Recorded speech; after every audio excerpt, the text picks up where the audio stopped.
지난 주일에는 저희들이 임원 헌신 예배로 드렸습니다. 마침 하이티에서 선교하시는 박병준 선교사님께서 오셔서 저희들에게 귀한 말씀과 또 선교폭을 해주셨습니다.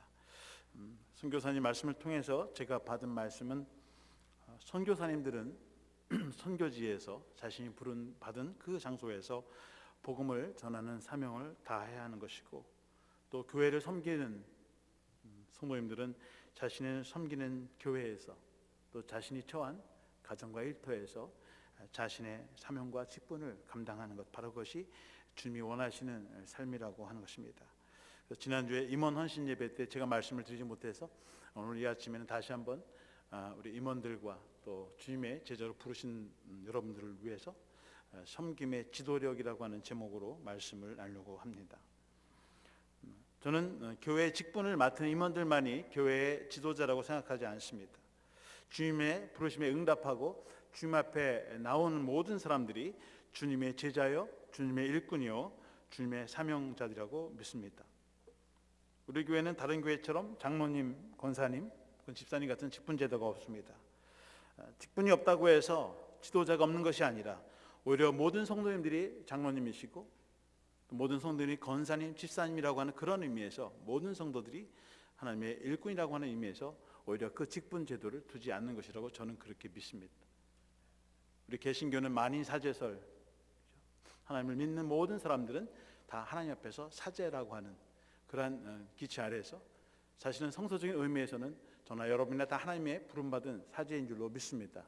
그런 의미에서 저와 여러분이 다 주님의 부름받은 사명자이고 또 교회의 직분자이고 또 지도자로 부름받은 줄로 믿습니다. 저는 오늘 본문을 통해서 과연 주님이 원하시는 지도자의 모습은 어떤 것인가, 지도자가 갖춰야 할 진정한 마음의 자세는 무엇인가에 대해서 이 아침에 함께 은혜를 나누고자 합니다. 최근에 한국에 다녀간 프란시스코 교황이 이 한국 사회에 신선한 충격을 주고 돌아갔다고 합니다. 4박 5일의 짧은 여정이었는데 많은 교계 지도자들이나 또 교회에 나오지 않는 비신자들도 이 교황님의 모습을 통해서 많은 충격을 받았다고 합니다.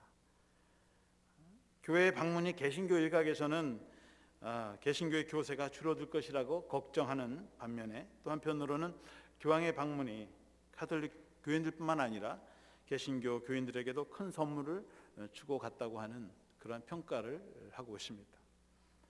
교황이 와서 준 선물은 다름 아닌 섬김의 리더십이었다는 것입니다. 교황은 전 세계 가톨릭 교인과 사제들 중에서 가장 높은 자리에 세움을 받은 사람입니다. 교황의 자리에 앉은 것만으로 해도 수많은 사람들에게 열광과 환호의 대상이 되는 것입니다. 그런데 이 프란시스 교황은 가장 높은 자리에 세워졌지만 항상 가장 낮은 곳을 지향하는 그런 사람이라는 것입니다. 이분은 자신을 부를 때 자주 나는 로마의 주교입니다, 그렇게 자기를 소개한다고 합니다. 실제로 천주교의 교황은 로마의 주교입니다. 1073년 그레고리 7세 때부터 주교회의에서 로마의 교구를 관장하는 그 로마의 교구가 전 캐톨릭 교회를 대표하는 교황이 된다고 하는 것을 결정했고 1000년이 지나도록 지금까지 그 전통과 관습을 따라오고 있습니다. 내가 로마의 주교요라고 하는 말은 곧 내가 교황이요라는 말과 같은 말입니다. 그런데 이 프란시스 교황은 자신을 가리켜서 내가 로마의 주교입니다라고 하는 것은 내가 이 캐톨릭의 교황이다라는 의미가 아니라 나는 다른 사제들과 똑같이 다른 주교들처럼 한 교구를 담당하는 똑같은 주교의 한 사람입니다. 그런 의미에서 자신을 로마의 주교입니다라고 그렇게 자기를 소개한다고 하는 것입니다. 교황이 된 후에도 그는 교황궁, 보통 교황이 지내는 처소를 사도신궁이라고 합니다. 그런데 그 사도신궁에 머물지 않고 마르타의 집이라고 하는 게스트하우스에서 머물고 있다고 합니다. 교황청에는 각 나라에서 와서 사제로 일하는 사람들이 있습니다. 그 사람들이 함께 거처하는 곳이 성 마르타의 집입니다. 그래서 함께 먹고 함께 자고 공동으로 생활하는 그러한 수도원과 같은 그것이 바로 마르타의 집인데, 이제 교황이 되셔서 사도신경으로 들어가야 되는데 아직 정리가 되지 않아서 잠시 머무르면서 그 사도신경이 새 단장할 때까지 기다리는 동안에 머물렀는데, 이 교황은 여기가 내가 머물 것이다, 그리고 나는 여기서 살겠다고 하고, 그리고 지금까지 그냥 정착하고 살고 있는 것입니다. 여러분, 교황이 거처하는 사도 궁정을 한번 보십시오. 웬만한 임금님이 사는 성보다 더 크고 화려하고 아름답지 않습니까? 웅장합니다. 저런 데 한번 살고 싶습니다. 근데 이 교황은 나는 저 집에 살지 않겠다 하고 다른 사제들과 똑같이 머무르는 마르타의 집, 게스트 하우스에서 머물고, 저 교황청까지는 똑같이 다른 사제들과 함께 출퇴근하는 최초의 교황이 된다고 합니다. 그렇게 다른 주교와 똑같이 평범한 자리에서 함께 먹고 마시면서 일을 하고 있다고 하는 것입니다. 한국을 방문했을 때도 이 교황은 교황의 권위를 강조하기 위한 모든 허례허식을 다 사양했다고 합니다. 이동할 때는 소형차만을 고집했습니다. 방탄차를 타고 가는 대신에 무게차를 타고 다녔다고 합니다. 음성 꽃동네를 방문했을 때는 몇몇 사제들이 감동해서 달려나와서 그 앞에 절을 했다고 합니다. 그러니까 교황이 달려가서 일어나라고, 나는 당신들에게 절을 받을 사람이 아니라는 것입니다. 그들을 다 일으켜 세워주었다고 합니다. 환영 행사를 위해서 단상을 꾸며놨는데 그 가운데 정말 아주 위험 있는 의자를 하나 마련해 놓았는데, 교황을 위해서 교황이 그 의자를 보고 저 의자를 치워달라고, 그리고 다른 사람들이 앉는 똑같은 의자에 나는 앉고 싶다, 그래서 그 의자를 치워버렸다고 합니다. 이 모든 말과 행동이 인위적으로 만들어낸 허위가 아니라, 사람들에게 보이게 한 것이 아니라, 호르에 마리오 베르고글리오라고 하는 자신이 전부터 있었던 그 신부의 모습으로, 사제의 모습으로 살아온 삶의 방식이었다고 하는 것입니다. 이 교황은 아르헨티나 출신이고요, 최초의 남미 출신의 이 미 대륙, 중남미 대륙에서 처음으로 아메리카 대륙에서 세움을 받은 최초의 교황이었다고 합니다. 전문 시절에는 나이트클럽의 경비원, 안내원 같은 일도 했다고 합니다. 그중 가서 변화돼서 예수의 신부님 되었고, 주로 프란시스코나 큰 교단의, 큰 교회, 성당의 신부님들이 교황이 되는데, 이분은 예수의 신부라고 했다고 합니다. 그의 말과 행동이 많은 사람들에게 감동을 주는 이유는 진정성에 있다는 것입니다. 교황에 끼는 반지, 물고기 반지라는 것이 있는데, 이 금반지죠. 금으로 도금한 화려한 반지인데, 그 반지를 빼고 은으로, 철에다가 만든 은으로 도색을 해서 한 반지를 끼고 있고요. 목걸이도 교황이 보석이 박혀 있는 그런 십자가 목걸이가 아니라 자신이 평소에 했던 철로 된 그냥 십자가를 하고 있고요. 교황이 될 때 입는 황복이 있는데 그 황복도 벗어 던지고 평범한 사제의 모습으로 교황 서품을 받고, 또 성탄차식을 거행할 때에도 화려한 그런 교황의 옷을 벗어 던지고, 일반 주교들이 또 일반 사제들이 입는 그 옷을 입고 성만찬을 거행한다고 합니다. 이런 평소에 자신을 비우고 낮추는 그런 모습을 일관되게 보여줬을 때에 많은 사람들이 그를 존경하고 따른다고 하는 것입니다. 교황제도가 복음적이다, 성서적이다라고 말하는 것이 아닙니다. 교황제도가 비성서적일지라도 교황은 복음에 입각한 삶을 살고 있다고 하는 것입니다. 제도와 관습을 넘어서서 섬기는 삶을 살아가는 것, 바로 그것이 우리에게 큰 도전과 교훈을 준다는 사실입니다. 성경에서 선택이라는 단어, 일렉션이라고 하는 것은 언제나 책임과 사명을 함께 언급하고 있습니다. 하나님께서 이스라엘 백성들을 선택한 이유는 그들이 특별한 장점이나 공로가 있어서 선택한 것이 아닙니다. 이스라엘 백성들을 통해서 모든 백성들을 구원하시고 하나님의 통치와 주권을 선포하시기 위해서 이스라엘 백성들을 택하시고 세운 것입니다. 주님께서 12제자를 부르신 것은 그들에게 어떤 특별한 재능이나 은사나 특별한 능력이 있어서 그들에게 무슨 특권을 부여해서가 아니라 예수 그리스도의 삶을 따라가면서 순종하면서 주님의 복음을 세상에 전파하도록 부르신 것이 바로 주님의 사명인 것입니다. 제자들은 우리들과 똑같은 평범한 어부요, 농부요, 또 세리와 같은 죄인들이었습니다. 주님은 그들을 통해서 그리스도처럼 삶을 통해서 하나님의 나라를 전파하라고 부르신 것입니다. 부르심은 하나님의 책임 그리고 사명이 함께 오는 것입니다. 오늘 본문 말씀에 18절 이하에 보시면 보라 우리가 예루살렘으로 올라가노니 인자가 대제사장들과 서기관들에게 넘겨지매 그들이 죽이기로 결의하고 이방인들에게 넘겨주어 그를 조롱하며 채찍질하며 십자가에 못 박게 할 것이나 제3일에 살아나리라. 주님은 예루살렘에 올라가시면서 혼자 올라가지 않으시고 보라 우리가 예루살렘으로 올라간다. 함께 올라가자. 라라스. 같이 함께 우리가 올라간다고 그렇게 말씀하고 있습니다. 그것은 주님이 가시는 그 십자가의 길에 제자들을 함께 부르시고 초청한 것이죠. 그리고 함께 장차 다가오는 그 고난을 우리가 함께 맞서 싸우자고 한 것입니다.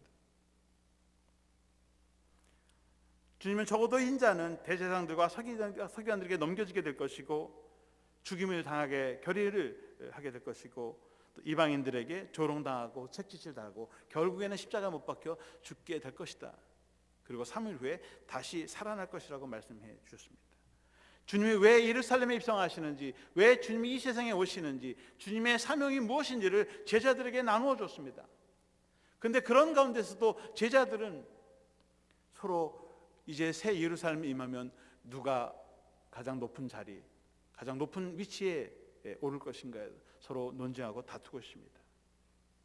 오늘 본문에서는 세베대의 아들 야고보와 요한의 어머니가 예수님께 간청을 하는데 같은 본문이 마가복음에 나옵니다. 근데 마가복음에서 마가는 제자들이 서로 다투는 것으로 나오는데 마태는 우리가 다툰 것이 아니라 세베대의 아들 야고보 요한 어머니가 얘기한 거다. 그렇게 슬쩍 피해갑니다. 사실 마가는 그 자리에 없었습니다. 제자들로부터 들은 이야기를 기록을 한 것이고 마태는 그 자리 12명 중에 한 사람이에요. 그렇기 때문에 아는 거지 사실은. 그런데 소문과는 달리 우리는 직접 그거의 논쟁에 가담하지 않았다면서 아마도 사도들의 권위, 자신의 권위를 좀 손상하지 않으려고 그렇게 기록했는지도 모르겠습니다. 어쨌든 본문에서는 제자들이 서로 다투고 한 것은 아니지만 세베대의 아들이 어머니가 예수님께 와서 부탁을 한 것입니다. 20절에 보시면 그때 세베대의 아들의 어머니가 그 아들들을 데리고 예수께 와서 절하며 무엇을 구하니 예수께서 이르시되 무엇을 원하느냐 이르되 나의 이 두 아들을 주의 나라에서 하나는 주의 우편에 하나는 주의 좌편에 앉게 명하소서. 야고보와 요한의 어머니가 예수님께 와서 간청을 합니다. 주님, 이제 주님의 나라가 임하시게 될 때에 주의 나라에서 하나는 주의 우편에 하나는 주의 좌편에 앉게 명하소서. 여러분, 사랑하는 어머니가 자신의 아들들이 세상에서 높은 지위, 출세하고 성공하는 것을 바라는 것은 모든 어머니의 꿈이고 소망이고 기도 제목입니다. 전혀 잘못된 것이 아닙니다. 자기 아들들이 이 세상에서 출세하고 그럼 얼마나 좋겠습니까? 그것을 위해서 주님께 간청한 거예요. 간절히 기도한 것입니다. 그 기도가 잘못된 것이 아니라 주님이 원하시는 참된 성공, 참된 삶의 자세, 그것이 무엇인가를 말씀해 주고 있는 것입니다. 주님이 생각하시는 출세, 성공의 기준이 세상의 기준과는 다르다고 하는 것입니다. 주님의 나라에서는 가장 큰 자, 가장 높은 자와 세상에서 말하는 가장 높은 자, 가장 출세한 자의 그 기준이 달랐다고 하는 것입니다. 세상에서는 높은 자리에 앉아서 다른 사람들을 명령하고 지휘하고 호령하고 다스리는 사람이 성공한 사람은 큰 자이지만 하나님의 나라에서는 그렇지 않다는 거예요. 오히려 종이 되어서 다른 사람들을 섬기는 그러한 삶이 진정한 성공적인 삶이라고 말씀하고 있는 것입니다. 22절 말씀해 보시면 너 중에는 그렇지 않아야 하나니 너 중에 누구든지 크고자 하는 자는 너희를 섬기는 자가 되고 너 중에 누구든지 으뜸이 되고자 하는 자는 너희의 종이 되어야 하리라. 너희 중에는 그렇지 않아야 하나님. 너희는 세상 사람들이 하는 그런 식으로 그런 삶의 목적과 가치를 두고 살아가지 말라고 주님께서 말씀하고 계십니다. 오히려 누군지 크고자 하는 사람은 다른 사람을 섬기는 사람이 되고, 누군지 으뜸이 되고자 하는 사람은 너희의 종이 되어야 한다고 말씀하고 있습니다. 세상에서 말하고 있는 성공의 기준과 주님이 말하는 성공의 기준은 정반대의 가치와 기준을 가지고 있습니다. 교회는 하나님 나라의 모델 하우스라고 이야기합니다. 만일 교회가 높은 사람들이 낮은 사람들을 다스리고 치리하고 군림하는 거라고 하면 죄송합니다. 거기는 주님이 원하시는 교회가 아닐 것입니다. 오히려 교회에 와서 많은 사람들이 서로를 섬기고 서로를 높이고 서로를 존경하고 서로를 드러내게 줄 때에 바로 그것이 하나님 나라의 모델 하우스가 되는 것이고, 바로 그곳에 주님이 함께 하시는 교회인 줄로 믿습니다. 교회 와서 서로 자기의 이름을 드러내고 자기의 주장을 고집하고 자기를 높이고 자기의 생각 뜻을 높이고 한다고 하면 결국 그것은 주님이 원하시는 교회가 되지 않을 것입니다.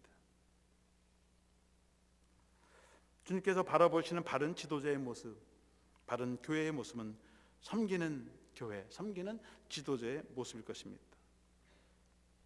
1939년에 독일계 미국인 심리학자 컬트 루이는 리더십의 스타일을 세 가지로 규정했습니다. 첫 번째는 권위적인 독재형, 두 번째는 민주적 참여형, 세 번째는 방임적 미임형. 정치 지도자들, 세상의 지도자들의 그 스타일의 모습을 통해서 세 가지 종류의 지도자의 모습을 그려냈습니다. 그래서 권위적인 독재형, 특히 봉건주의 사회에서는 임금님이나 지도자가 권위적이고 독재하고 혼자 다 주관하고 다스리는 그런 독재적인 그런 독재형의 스타일에서 점점 시간이 흐르면서 민주 참여형, 또 방임적 위임형으로 이렇게 변화되고 있다고 하는 것입니다. 과거에는 권위적이고 독재적인 스타일보다는 지금은 민주적이고 참여적이고 수평적이고 함께 대화하면서 함께 일하는 형으로 점점 발전돼 가고 있다고 하는 것입니다. 1977년에 로버트 그린리프라고 하는 분이 유대적이고 기독교적인 윤리의 관점에서 서번트 리더십이라는 책을 썼습니다. 이분은 사회학자도 아니고 심리학자도 아닙니다. 그저 평범한 AT&T에서 40년 동안 일해왔던 사람이 자신의 회사에서 기업에서 일한 것을 깨닫고 성경에서 자기 나름대로 배운 리더십의 스타일을 찾아냈고 그것으로 책을 썼는데, 소위 서번트 리더십, 섬기는 리더십, 종의 리더십이라고 하는 새로운 패러다임입니다. 그래서 이 책에서 성김의 지도력이야말로 지도자가 갖춰야 할 새로운 패러다임이다, 지도자의 패러다임이다라고 제시했습니다.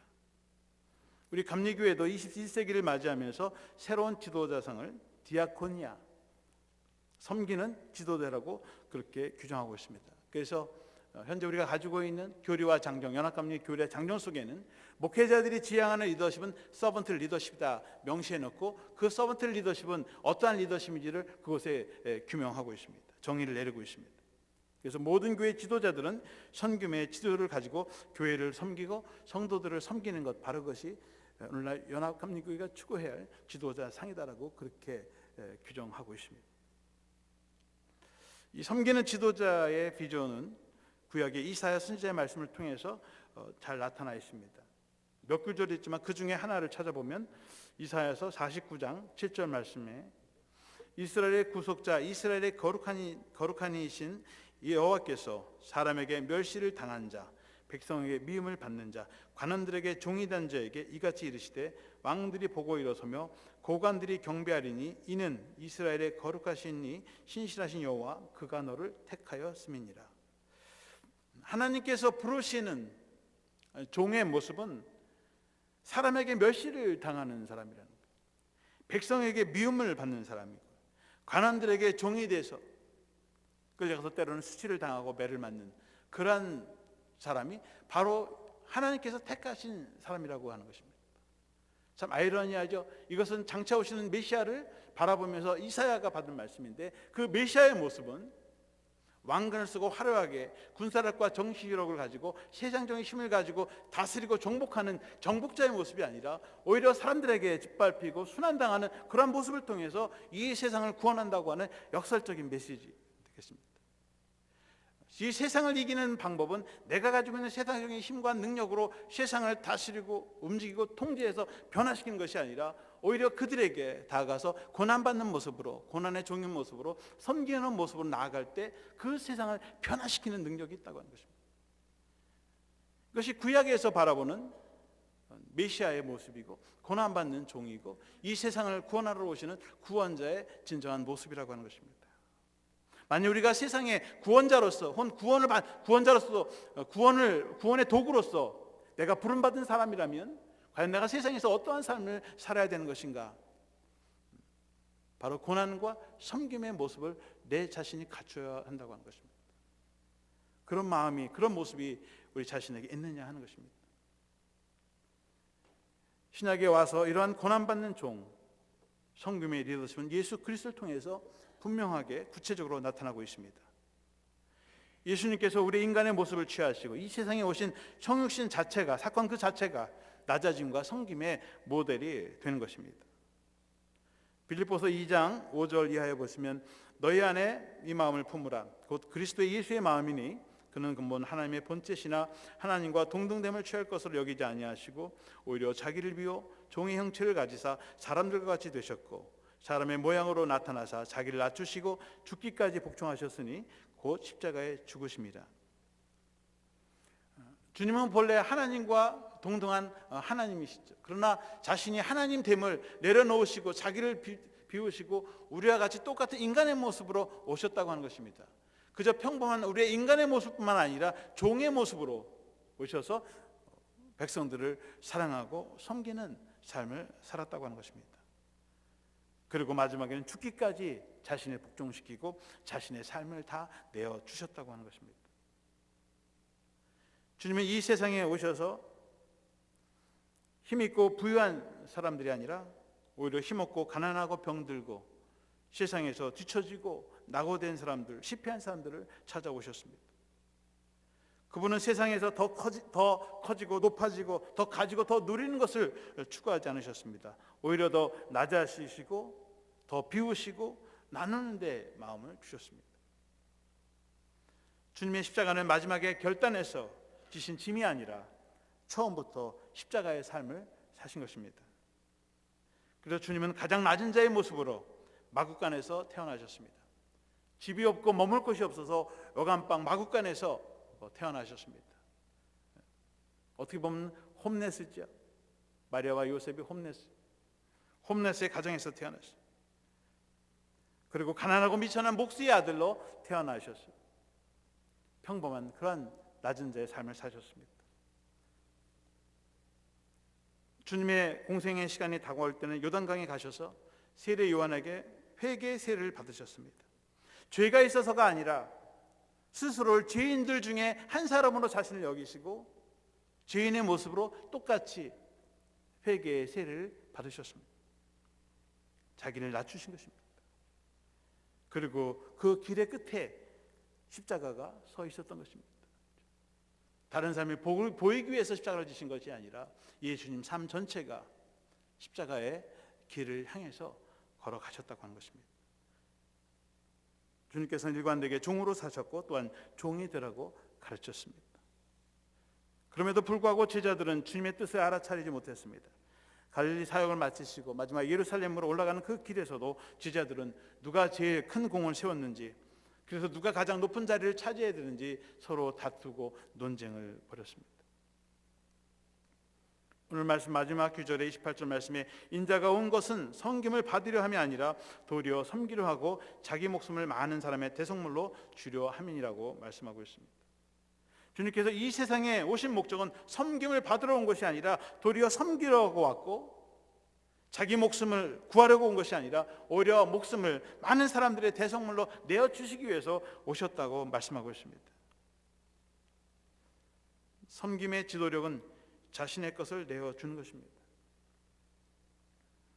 이런 섬김의 도를 이어받은 사람이 사도 바울입니다.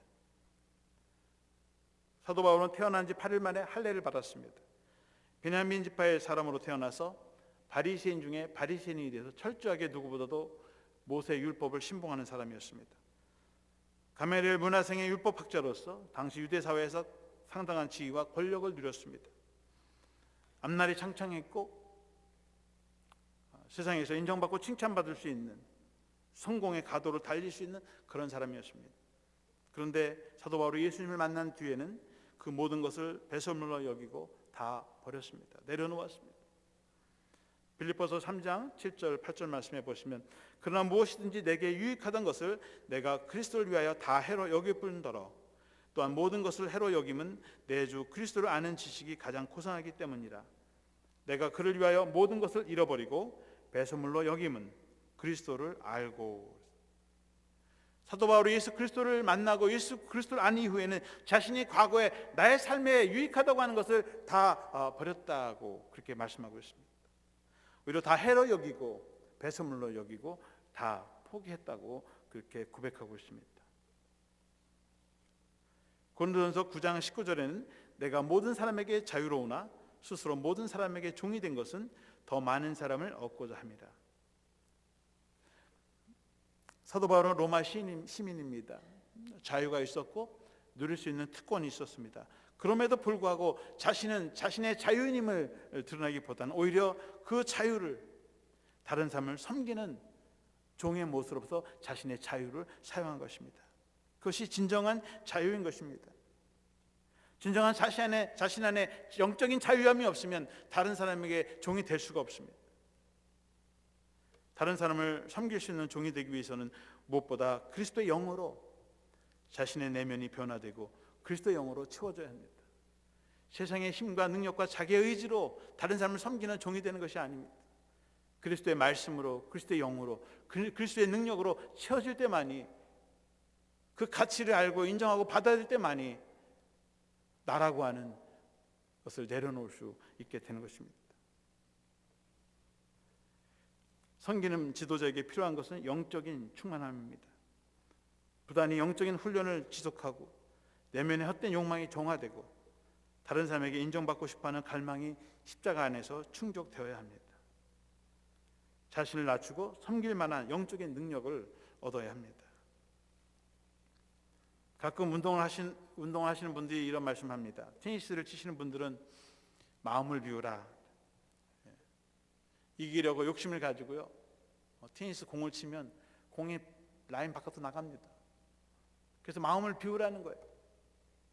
그래야만 공이 원하는 곳에 떨어진다고 하는 것입니다. 골프를 치시는 분들은 가끔 이런 말을 합니다. 몸에 힘을 빼십시오. 힘이 너무 들어가면 안 됩니다. 아는데 안 돼요. 오랜 훈련과 연습과 경지를 통해서 몸에 힘을 뺄 수 있는 거죠. 힘이 없어서 힘을 못 쓰는 것이 아니라 힘이 있는데 그 힘을 뺨으로 그 힘이 나가는 거예요.